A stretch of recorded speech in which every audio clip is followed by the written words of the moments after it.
This is an ABC News special report. Good morning, everybody. I'm Dan Harris in New York. We are coming on the air right now to bring you a historic moment in space travel, which really could lead to a whole new era of commercial space travel for civilians. The Unity Spaceship 2 is being carried by a larger plane known as the Virgin Mothership Eve, which in just moments will release the craft at 50,000 feet. Its motor will ignite, and the Unity spacecraft will make its way to suborbital space 50 miles above planet Earth. On board, billionaire Richard Branson and crew of 2 pilots and 3 other civilian employees of his company, Virgin Galactic. The mission was delayed by about 90 minutes because of weather issues, but then it was all systems go at Spaceport America in New Mexico, about 180 miles south of Albuquerque. And right there on the ground in New Mexico is ABC's Gio Benitez. Gio, you've been following this story for weeks now. Just walk us through what we're about to see here in the coming minutes. So, Dan, as you mentioned, we're seeing these incredible images right now. This is about 46,000 feet or so. So when it reaches about 50,000 feet above the surface, that Mothership Eve, which, by the way, is named after Branson's own mother, that Mothership Eve will drop the spaceship Unity. And once it drops, within just a few seconds, we will see that rocket ignite, and then that rocket will take the spaceship to those 50 miles above the surface. It'll probably be somewhere around 55 miles above the surface, which is actually what NASA and the U.S. military consider the edge of space. So everyone that you are seeing right there inside that spaceship, once they reach that, they will officially receive their astronaut wings. Yep, we were just looking at live pictures of Richard Branson and the other folks who are on this spacecraft, which, as you say, will be dropping from the mothership, and then igniting its own engines and propelling up into space. Now, you talked about 50 miles above planet Earth. There is some controversy about what technically constitutes space. That's right. You know, traditionally, the edge of space was considered the Kármán line, which is about 62 miles above the surface. That is what many internationally recognize as the edge of space. But NASA and the U.S. military do recognize those 50 miles above the surface as the edge of space. So Jeff Bezos was basically saying, you know what, our Blue Origin ship is really going to the edge. This is not. The folks at Virgin Galactic say this is a play on words. It's just semantics. They believe that the experience and the view are going to be about the same. And we are hearing now that it's about 2 minutes until that release day. I can only imagine what it's like to be inside the plane as we are in the midst of this sort of billionaire space race with Jeff Bezos and Richard Branson and trying to make a mark on this new industry of commercial spaceflight that would be available widely at some point. Let's bring in somebody who actually knows what it's like to go to space now. Retired NASA astronaut Katie Coleman. She is also the host of a podcast called Mission Interplanetary. Katie's a veteran of 2 space shuttle missions, and she spent 6 months on board the International Space Station. So, Katie, first of all, thank you for joining us. Second, can you take us inside the mind of Richard Branson and the fellow passengers and pilots there? What do you imagine they're feeling as they know that they're about to undergo this incredible journey? In less than 1 minute, I think when they are released, they're going to feel this drop. And then when that engine lights, that rocket engine, they'll be slammed back in their seats. They'll be going faster than the speed of sound in less than 8 seconds. So I think they're thinking about that. Let's listen now to Mission 45 Control. seconds. Here we go, 40.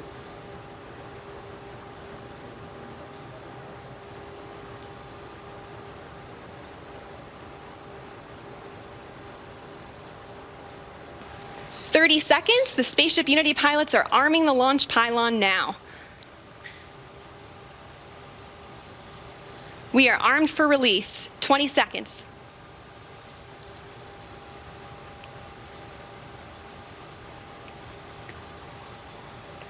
Ten seconds. 5, 3, 2, 1. Release, release, release. Clean release. Ignition.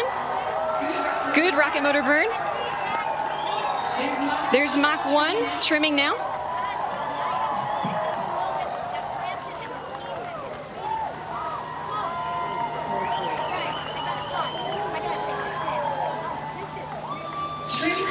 complete. Unity is pointed directly up and heading to space. Things are looking great. We are 25 seconds into the burn now, approaching Mach 2. 30 seconds, Mach 2. Everything's looking really good and stable. 40 seconds. Katie, she's throwing out terms like Mach 2. 45 seconds. Tell us again what that feels like physically. So they're just about to cut off the engine, then they'll be weightless. There's Mach 3. 5 seconds. And 60 seconds, and that is a full duration burn, folks. We are headed to space. Wow. They're weightless, climbing. Look at that altitude on the right-hand side. The pilots are now 175. And as soon as they do that, it's going to initiate a fast flip for Spaceship Unity. This is normal. We want those windows pointed down towards the Earth to maximize that incredible view. So they are weightless now, but more important, they have the view. Yes, so they're weightless, and they've been told they can unstrap, and the plane is going to angle itself so that they can look out the window back at planet Earth from what is technically space. Do I have that right, Katie? You do. And I don't know, there was some talk about how many miles, you know, when you have that view, it just doesn't matter. It's a special place to be. You have described having that view as transformational, something that changes a person. How so exactly in your experience? Looking back, realizing that basically every Earthling, except the 6 or 7 on the space station and you up in space, 2 pilots, 4 crewmen, 4 astronauts up in space on Virgin Galactic, everyone else, all the Earthlings are back on Earth. It's our planet. We all live there. And it's just something you can't unsee. It's a kind of perspective that I imagine gets its way into your molecules, where you get a sense that, as Carl Sagan once described, we live on a pale blue dot in an infinite universe, and it gives you, I would imagine, an enormous amount of perspective on human life. I'm sure of it, and I know we talk a lot about the billionaire space race, and at the same time, you know, these are folks of resources and means, and I think that they have an honest intent to make sure that real people get to have that perspective. It was amazing for me just to watch the rocket light, where I've watched rocket launches and I didn't think I'd be so emotionally involved. In this one, it's not a shuttle, it's not a Soyuz, but when a rocket is lighting and people are on board, it's just such a big deal. And it was awesome to watch. Let's bring in ABC's Gio Benitez as we watch these live pictures now of, they're little shaky, but they're live pictures of Richard Branson and his fellow passengers strapping out of their chairs, unstrapping, and one would presume they're floating around there weightless inside the spaceship. Absolutely weightless. So, Gio, can you give us a sense, given your beat here where you cover transportation issues, how much work has gone into this on the part of Richard Branson and, I would imagine, a large team? I mean, hundreds of engineers, Dan, have been behind this, and this is 17 years of work. 17 years of work to make this moment happen. And you know, he made history right now as the first person ever to go to space aboard his own spaceship. That has never happened before. It has happened today, and we are seeing it live. But really just an incredible moment to watch this airborne blast-off, right? Because this was a blast-off from 50,000 feet above the surface. This was not a blast off like we typically see from the surface, which is just a rocket with that capsule above it lifting off into space. This is actually an airborne blast off, and it was really spectacular to see that because I personally hadn't seen that before. We've been covering a lot of the SpaceX launches because those need a very powerful rocket, because you are taking those capsules to the International Space Station, 250 miles above Earth. It is a much farther thing. So this is not going to go all the way there, obviously, but we are watching some incredible images there. And on the right of your screen, you're watching a replay of the aerial blast-off that Gio was talking about. We should say that what's happening now, we're told, on the Spaceship in real time is that the passengers are strapping back into their seats. This is a rather quick experience, and then they will be landing that spacecraft shortly. Gio, do I have that correct? And what else to add about the timeline from here? Yeah, so it's going to take a few minutes to get back down, but it is going to go pretty fast. And that's what we also see when rockets detach during other launches. We see that they return to Earth rather quickly. That's what's going to be happening here as well. And this is also, by the way, a very dangerous part of the mission, an incredibly dangerous part. So we're watching this closely here, but they will eventually go ahead and be landing right where we are at Spaceport America. And I can see now, it looks like parachutes have deployed. Is that what's happened here? We have a lot of people who are excited here watching this feed, but it's all looking clean right now. And thankfully, the weather cooperated because, Dan, one of the things that happened earlier today is that they actually delayed this launch by about 90 minutes because the winds overnight were just too intense, so they couldn't move the ships out to where they needed to be. And look at that. We are seeing now those live pictures inside that cabin. Katie Coleman, former astronaut from NASA, give us a sense of why the return, as Gio indicated, is the most precarious part of a space mission.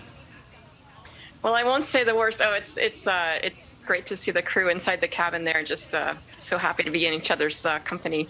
But we don't have a lot of control on the way down. You might have noticed that, when the ship first launched off from the mothership, the wings were back, and then as they reached 0G, they basically brought those wings straight up, and they act almost like a feathercock, like a badminton, just putting out more surface area in a different direction so that they can slow down. And then once they're down, really just coming in for a landing, those wings come back down and streamline. So there's a lot going on mechanically. And also they don't have engines now. They're a glider coming back. So they do have a lot of control with their jets that are firing using compressed air.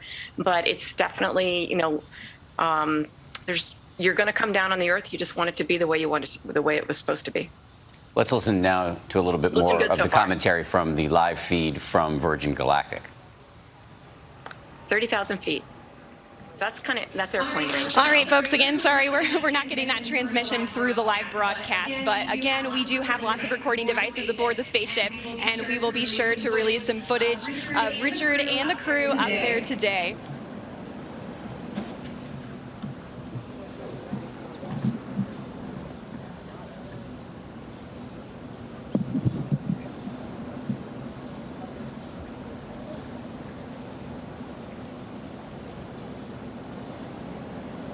Altitude 27,000 and rapidly declining. If you're just joining us, you're looking at the Unity spaceship from Virgin Galactic. There is the man himself, Richard Branson, on board the spaceship. One day still to experience it. It's a complete experience for a lifetime. And now I'm looking down at a beautiful spaceport. Congratulations to everybody for creating such a beautiful, beautiful place.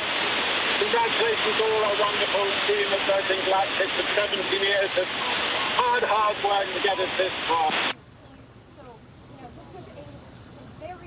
Now, you just heard from Richard Branson himself. All right, so speaking live from the spaceship to his fellow Earthlings as he descends with his passengers and the pilots back to their base in New Mexico. Katie Coleman, let me bring you back in here. Where are we heading with commercial spacecraft? We just saw something incredible, a commercial privately owned spacecraft blasting off into space for a few minutes, and then everybody got to be weightless and float around the cabin and look down at planet Earth. Is this something that's going to be available to regular human beings at some point in the not too distant future? It's certainly looking that way to me. I mean, this is still a test flight for Virgin Galactic, technically, but there's still, basically every flight they learn more and more about the things that we don't know, and space flight is hard, and you can't know. You can't, but it's hard to know everything.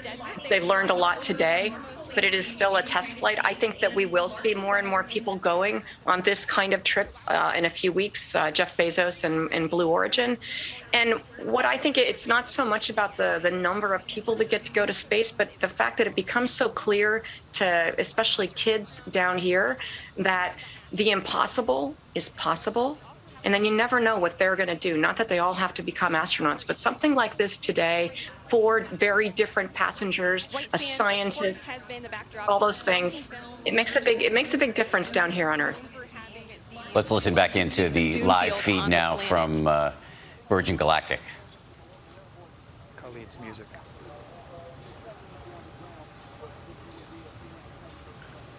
17,000 feet, 16,000 feet and descending. The Unity spaceship heading back to its base in New Mexico. So also nearby is the Oregon Mountain Desert Peaks National Monument, and that's nearly 500,000 acres of protected land that our guest families will be able to experience. And even though temperatures can hit the triple digits in the summer here, we also have cool desert days. And fortunately, our pilots and crew can stay comfortable thanks to their spacesuits. They were designed with our technical spacewear partner, Under Armour, and they're absolutely beautiful, as you can see on the crew there. They're lightweight and made of flight grid knitted fabrics, which forms the spacesuit and also helps regulate their body temperature. Let's bring back in ABC News transportation correspondent Gio Benitez, who's right there on the ground in New Mexico. Gio, we heard Katie mention this, but coming up soon, we've got another billionaire taking off into space, Jeff Bezos, and there's no shortage of competition here, it seems, at least. So what are we going to see soon from Jeff Bezos, and how is it different from what we just saw? So that is expected to happen in just 9 days, Dan, on July 20th. And basically, that's going to be a more traditional rocket that goes up with that capsule, New Shepard, above that rocket. And it's going to detach, and then it's going to go past that Kármán line of 62 miles above Earth. So it's going to look more traditional, look more like what we have seen decade after decade with space launches. This one looks very, very differently. But Bezos believes that that is the future of commercial space flight. You know, a lot of people have criticized this, and they said, you know, this is a joyride for the rich, because on Virgin Galactic, we're talking about $250,000 per seat that about 700 people have bought, including celebrities, or perhaps even especially celebrities who have that kind of money, $250,000 to spend on a seat. And you're looking at what it costs over on Blue Origin, and Jeff Bezos, what we've seen is that that ticket is in the millions. So it's right now definitely something for rich people, but it's something that they hope will be able to open up the space industry and open up space in general for the general public. We're at 7,000 feet or 7,500 feet. The Unity spaceship with Richard Branson and the pilots and passengers descending back to the desert in New Mexico after an historic mission to space. We are just about 1,000 feet above the field now and on final. 500 feet above the runway. 300 feet. Over the threshold.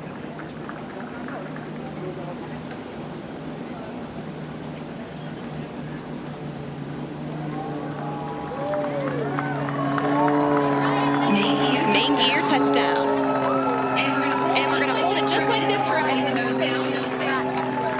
You can see her already celebrating inside here. And the nose is coming down. Nose gear, touchdown. And braking.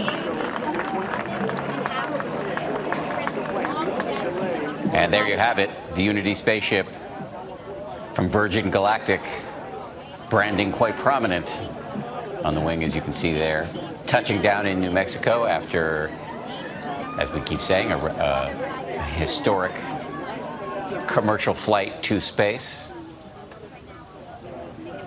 landing with all the pilots and passengers presumably in good shape. One of the passengers, of course, Richard Branson, seen prominently from the camera mounted above his seat several times. Commercials speak from our operational home base, Spaceport America. A beautiful day of flight. What a moment. Congratulations to everybody on board, and of course our very own Spaceship Unity, who returned to space today. And of course we also saw beautiful flying from our Eve crew, CJ and Kelly, and brilliant work by our chase pilots, Jamil and Patrick, all of whom are still in the air right now. Great job to you all. Ladies and gentlemen, there it is. More than half a century since the world rejoiced when humans first achieved spaceflight. Richard Branson fulfilled. Ladies and gentlemen, there it is. Clean release. Ignition. Good rocket. So you can recall is, or if you missed it earlier, that's the drop from the Unity spaceship dropping from the mothership and engaging in an aerial blastoff to the lower limits of space, about 50 miles above planet Earth, for what was subsequently quite a short trip to space, where the passengers were able to, including Richard Branson, were able to unstrap from their seats and float around the cabin and look back out at planet Earth, a view that for most of us we can only imagine, but must be extraordinary. Now safely on the ground in New Mexico, retired NASA astronaut Katie Coleman. Let me just go back to you now that we have witnessed a safe instance of space flight from a commercial company. What's going through your mind? Basically, that any trip to space, even a short one, is just amazingly special. And if you think about the first time you got to go fly in an airplane or be in some, it's just there's nothing like it. It's just really, really special. I have to say it's actually addictive. I have been a few times, but I would go again in a minute, and I would stay a long time in a minute as well. So it's very special to get to do, and I imagine they're pleased to be home and at the same time a bit wistful not to still be up there. We'll try to record that little offer and send it to Branson and see if he takes you up on it. And we're going to hold it just like this for a minute, bringing the nose down. Gio Benitez, who's ABC News transportation correspondent. I would imagine, Gio, that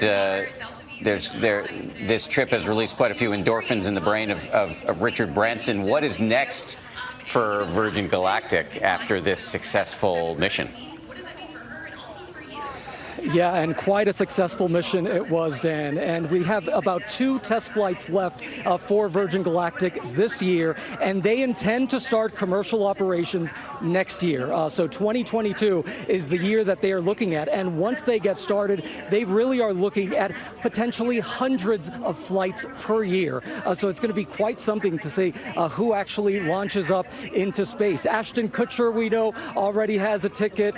We know several others. Katy Perry, they all have their tickets. And we know that who goes up and when they go up, it all depends on when they bought their tickets. So it's all in whoever came in first. Earlier today, I actually interviewed someone who bought their ticket 15 years ago, and she is just so excited now. She is just waiting for that moment. She is here, watching that here right now from Spaceport America. But I love that Katie was talking about the emotion, because that's really what happens when you look at these launches. And this is the great gift for me in covering human spaceflight from U.S. soil, is that we get to experience this extraordinary human achievement and witness it firsthand. It's quite amazing that we get to share this with you watching on television.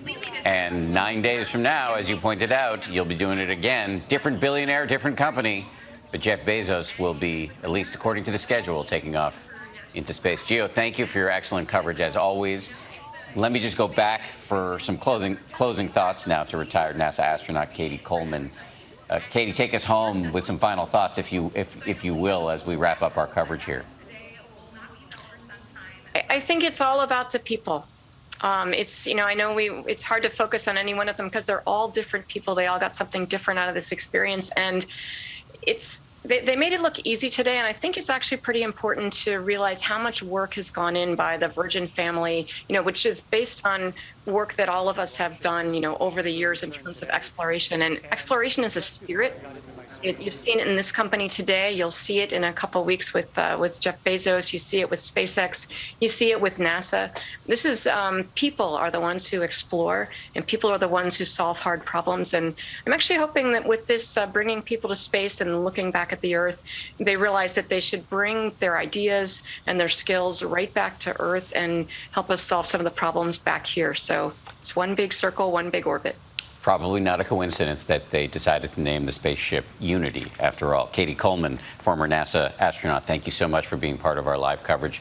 Thank you again as well to ABC's Gio Benitez. I want to remind everybody our coverage will continue on abcnews.com, ABC News Live, ABC News Radio, and later today on World News Tonight, hosted by Lindsay Davis. I'm Dan Harris in New York. Please enjoy the rest of your day.